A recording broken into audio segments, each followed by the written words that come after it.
حضرت عمر فاروق رضی اللہ تعالیٰ عنہ بدر کے میدان میں جب نکلے نا بدر میں، تو حضرت عمر سے حضور نے تجویز مانگی، فرمایا صف بندی کیسے کریں، کس طرح لڑنا ہے؟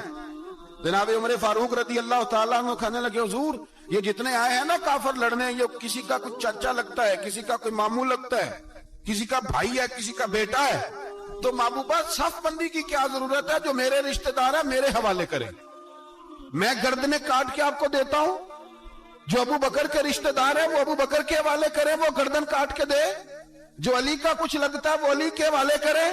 ہم دنیا کو بتائیں گے کہ اشداء علی الکفار، اشداء علی اس کے لیے ہمارے پاس سختی ہے، کوئی نرمی، وہ ہمارا سگا بھی ہو تو اس کے حق میں کوئی نرمی۔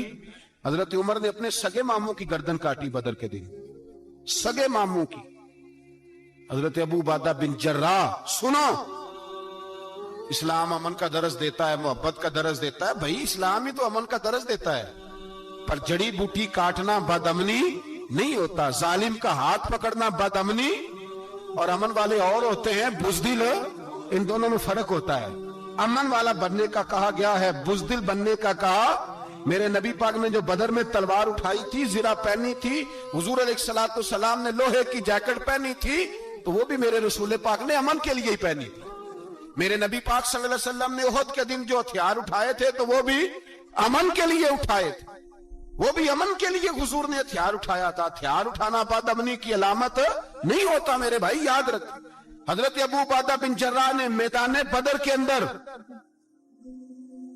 جب جنگ کا تبل پھجا، حالات بگڑے، جناب ابو عبیدہ بن جراح کہتے ہیں تاریخ نے ایک عجیب موڑ پہ مجھے لا کے کھڑا کیا۔ آپ فرماتے ہیں میرے لیے اللہ نے جو آزمائش رکھی وہ سب سے بڑی رکھی۔ فرمانے لگے جب میں میدان میں نکلا تو کافروں نے میرے سامنے جس کو لا کے کھڑا کیا وہ میرا سگا باپ تھا۔ اور فرماتے ہیں اب مشکل بن گئی، عشق تیاگ دوویں ایک برابر، تے عشق دا سیک ودھیرا، اگ تے ساڑے ککھ تے کانے، تے عشق ساڑے تن میرا، تے اگ دا دارو می تے پانی، کوئی دسے ہیں عشق دا دارو کیڑا، بلے شاہ تھے کچھ بھی نہیں بچدا جتھے عشق ہوراں دا ڈیرا۔ فرمانے لگے اب میرے لیے سامنے باپ، ادھر بیٹا۔ اب فرماتے ہیں دو رستے تھے، باپ بچاؤں یا رسول اللہ کا دین بچاؤں۔ ایک منٹ تھا فیصلہ کرنے کے لیے کہ ابا بچے گا یا دین بچے گا، کفر بچے گا یا اسلام بچے گا۔ فرماتے ہیں میں نے منٹ پورا نہیں سوچا، میں نے تلوار اٹھائی، باپ کی گردن کاٹ کے گرائی اور رسول اللہ کا دین بچا لیا۔ باپ کی گردن کٹ کے گری اور نبی پاک کا دین بچ گیا، بچا لیا رسول اللہ کا دین۔ حضرت عمر نے ماموں کو مارا۔ حضرت مصعب ابن عمیر کہتے ہیں تاریخ مجھے بھی لا کے کھڑا کرتی ہے بدر کے میدان میں، تو کفر کا لبادہ اوڑھ کے جب سامنے آیا تو وہ میرا سگا بھائی تھا، سگا بھائی۔ ہزاروں قومیں وجود میں آئیں دہر میں خشک و تر کے رشتے سے، پر ہم نے بنیاد دوستی رکھی یاد خیر البشر کے رشتے سے۔ سگا بھائی کفر کا نمائندہ بن کے سامنے کھڑا ہوا۔ مجھے اکٹھے کھیلنا بھی یاد تھا، مجھے ایک برتن میں روٹی کھانا بھی یاد تھا، ایک ماں سے لوریاں سننا بھی یاد تھا۔ فرماتے ہیں یہ سارا کچھ یاد تھا، پر اسلام کے حق میں دیا ہوا خطبہ جو محمد عربی نے دیا تھا وہ بھی مجھے یاد تھا، مجھے رسول اللہ کی بتائی ہوئی باتیں بھی۔ فرماتے ہیں میں سارا کچھ بھول گیا، پر مجھے اپنے رسول کا پڑھایا ہوا سبق نہیں بولا، وہ مجھے یاد رہا۔ میں نے پھر سگے بھائی کی گردن کاٹی اور میں نے وہ گردن کاٹ کے حضور کے پاس پیش کی، اور میں نے دنیا کو بتایا کہ ہمارے لیے اصل وہ ہے جو ہمارے رسول ہمیں حکم ارشاد فرماتے ہیں، یہ رشتے ہمارے لیے اصل ہے۔ ہمارے حضرت ابو بکر صدیق میدان میں نکلے، بیٹا کافروں کی طرف سے لڑنے آیا ہے، سگا بیٹا، اور میرے مصطفیٰ کریم نے فرمایا اولاد بزدل کر دیتی ہے آدمی کی، پر جب ایمان پختہ ہو تو پھر صحابہ نے اس بزدلی کی بھی پرواہ نہیں کی۔ سگا بیٹا کافر کی جانب سے آیا، حضرت ابو بکر صدیق نے تلوار سے حملہ کیا، بیٹے نے ڈھال آگے کی۔ جب صاحبزادے نے ڈھال آگے کی نا تو حضرت ابو بکر کی تلوار لوہے کی ڈھال سے ٹکرائی، تلوار گر گئی۔ اب حضرت ابو بکر نے ہتے ہو گئے، صاحبزادے نے اٹھائی تلوار، کہتا جب میں مارنے لگا تو خیال آیا گھر تو میرا اجڑے گا نا، باپ تو میرا ہی ہے نا۔ صاحبزادے کہتے ہیں میں ابو بکر صدیق کو چھوڑ کے چلا گیا، بعد میں مسلمان ہو گئے, کلمہ پڑھ لیا. ایک دن گھر میں بیٹھے تھے تو بات شروع ہو گئی. صاحبزادے کہنے لگے ابا جی وہ یاد ہے نا جب میری ڈھال سے آپ کی تلوار ٹکرائی تھی اور تلوار گر گئی تھی تو میں نے آپ کو باپ سمجھ کے چھوڑ دیا, میرا ہی گھر اجڑنا تھا باپ سمجھ کے. جناب صدیق اکبر رضی اللہ تعالیٰ عنہ صاحب ابن شام نے لکھا ہے کہ اپنی سرین پر 2 دفعہ ہاتھ مارا, 2 دفعہ. کہنے لگے بیٹے تو اس وقت کافر تھا, تو نے مجھے چھوڑ دیا. میں جب واپس پلٹا تھا نا اسی دن اسی لمحے تو میرے دل میں خیال تھا کہ بیٹے نے تو چھوڑ دیا ہے, لیکن اگر بیٹا یوں میری تلوار کے نیچے آتا میں بیٹا سمجھ کے معاف نہ کرتا, کفر کا نمائندہ سمجھ کے قتل کر دیتا. اس لیے کہ میری نظر میں اگر کوئی اہمیت ہے تو رسول اللہ کے فرمان کی اہمیت ہے. باپ بیٹے اولاد کی کوئی اہمیت ہے؟ اشداء علی الکفار, کافر سے نفرت ہی نہیں ہوتی. حضرت عمر فاروق رضی اللہ, مجھے پلٹ پلٹ کے یاد آتے ہیں سیدنا فاروق اعظم. حضرت فاروق اعظم رضی اللہ تعالیٰ عنہ سے عیسائی بادشاہ نے کہا میں ملنا چاہتا ہوں. آپ فرمانے لگے ٹائم نہیں, جو تجھے ملنا ہے وہ مدینے کے غریبوں کو نہ ملوں گا, وہ رسول اللہ کے نوکروں کو نہیں ملوں گا, تجھے مل کے کیا کرنا ہے؟ میں انہیں ملوں گا جن کے لبوں پہ رسول اللہ کا درود جاری ہے, جو مصطفیٰ سے پیار کرتے ہیں. مجھے تجھ سے ملنے کی کوئی ضرورت ہے؟ ہمارے ہاں وہ نفرت نہیں کفر کے لیے جو مسلمان کے دل میں ہونی چاہیے. میرے رسول پاک سید عالم نور مجسم صلی اللہ علیہ وسلم نے جو لوگ تیار فرمائے. نیند تو نہیں آ رہی آپ حضرات؟ ایک وہ منظر تھا حضرت عمر نے جب اپنے سگے ماموں کو لتاڑا, جناب ابو عبیدہ بن جراح نے باپ کو قتل کیا, مصعب ابن عمیر نے بھائی کو قتل کیا. ایک وہ منظر تھا. ایک وہ منظر تھا جب مسلمان مکے سے مدینے آئے, مدینہ طیبہ پہنچے تو مصطفیٰ کریم نے فرمایا یہ تمہارے بھائی ہیں, بس بات ختم ہو گئی. یہ تمہارے, میں اتنی سی بات ہے, یہ تمہارے, اس سے زیادہ نہیں. کوئی لمبا خطبہ نہیں نبی پاک نے دیا. فرمایا یہ تمہارے, اپنے بھائیوں کی مدد کرو. حد ہو گئی مدد کرنے کی. بھائی کا بازو پکڑا, گھر لے گئے. کہنے لگے یہ 15 کلے میرے ہیں, 6 جو تمہیں پسند آتے ہیں رکھ لو, تمہارے ہو گئے. گھر کا سامان بستر رضائیاں تک نکال کے دروازے کے اندر رکھے. بھائی سے کہا یار جو تجھے اچھا لگتا ہے رکھ لے, آدھا تیرا آدھا میرا. یہاں تک ایک وہ موقع جب اشداء علی الکفار, ایک یہ موقع رحماء بینہم. صحابہ کرام علیہم رضوان میں سے کسی کے پاس 2 باغ تھے, ایک میں کھجوریں زیادہ پکی ایک میں کم پکی. جب وہ اپنے بھائی کو دینے لگا تو اس نے کہا تجھے رسول اللہ نے میرا بھائی بنایا ہے, تجھے وہ والا باغ دوں گا جس کی کھجوریں زیادہ پکی ہوئی ہیں, وہ والا باغ دوں گا, کھجوریں زیادہ پکی ہوئی. اور یار تاریخ عالم نے یہ نظارہ نہیں دیکھا کہ وہاں سے ایک شخص آیا غریب ہے رشتہ نہیں ملتا. یہاں ایک شخص نے کیا کیا, اس کو اپنے خاندان سے اپنے گھر سے رشتہ بھی دیا. کہا بھائی ہے, اس کو یہاں پسانا ہے, رکھنا ہے, لانا ہے. کوئی تہذیب کا ٹکراؤ نہیں ہوا, کوئی ان لوگوں کے آپس میں جھگڑے نہیں ہوئے, کوئی نہیں کہا کہ یہ مہاجر ہے یہ انصار ہے, کوئی کسی جگہ نہیں کہا تمہارا کھانا پینا رہنا سہنا الگ ہے, کوئی کسی جگہ بحث نہیں ہوئی, آدھا بانٹ کے دیا. اور پھر بھائی چارے کا حال یہ تھا کہ تبوک کے بعد جب بڑا مال آیا نا مسلمانوں کے پاس, ڈھیر لگ گئے. بحرین سے مال آیا تو ڈھیروں لگ گئے. تو رسول پاک صلی اللہ علیہ وسلم نے انصار مدینہ کو بلایا, مدینے والوں کو. فرمایا تم نے بڑا احسار کیا تھا اپنے بھائیوں پر, تم نے اپنی آدھی آدھی جائیدادیں دے دی تھی, تم نے رحماء بینہم کا پورا مظاہرہ عملاً کر کے دکھایا. اب مال آ گیا ہے, 2 آپشن میں تمہیں دیتا ہوں, 2 قسم کی ترجیحات, ایک چیز قبول کر لو. کہ یا رسول اللہ صلی اللہ علیہ وسلم حکم فرمائیے. فرمایا یہاں تو جو مال تم نے اپنے مہاجر بھائیوں کو دیا ہے وہ واپس لے لو, وہ تم واپس لے لو, اور یہ جو مال آیا یہ میں ان میں بانٹ دیتا ہوں. یا اس طرح کرو کہ میں یہ مال تمہارے درمیان آپس میں آدھا آدھا بانٹ دیتا ہوں, یا تمہیں کچھ فیصد زیادہ دے دیتے ہیں انہیں کم دے دیتے ہیں. بات ہو رہی تھی, انصار چپ تھے. حضور نے فرمایا بولتے کیوں نہیں, پتہ محبوب کو بھی ہے کہ یہ بولیں گے تو مجھے بھی ٹھنڈ پڑے گی اور قیامت تک ساری امت کو سکون ملے گا. فرمایا بولو. تو انصار مدینہ بولے تو رو کے بولے, کہا محبوبہ ہم نے مال کیا کرنا ہے, ہمارے پاس رسول پاک جو موجود ہے. یا رسول اللہ ہم نے کیا کرنا ہے مال کا, حضور جو اب آیا یہ بھی سارا انہیں دے دیں, جو ہم نے دیا تھا انہیں وہ بھی ان کے پاس رہنے دیں, اور یا رسول اللہ جو بعد میں آئے وہ بھی انہیں دے دیں. ہماری شرط یہ ہے کہ ہمارے درمیان اللہ کے رسول موجود رہنے چاہیے, محبوب ہمارے درمیان رہیں, مال و دولت کی ہمیں ضرورت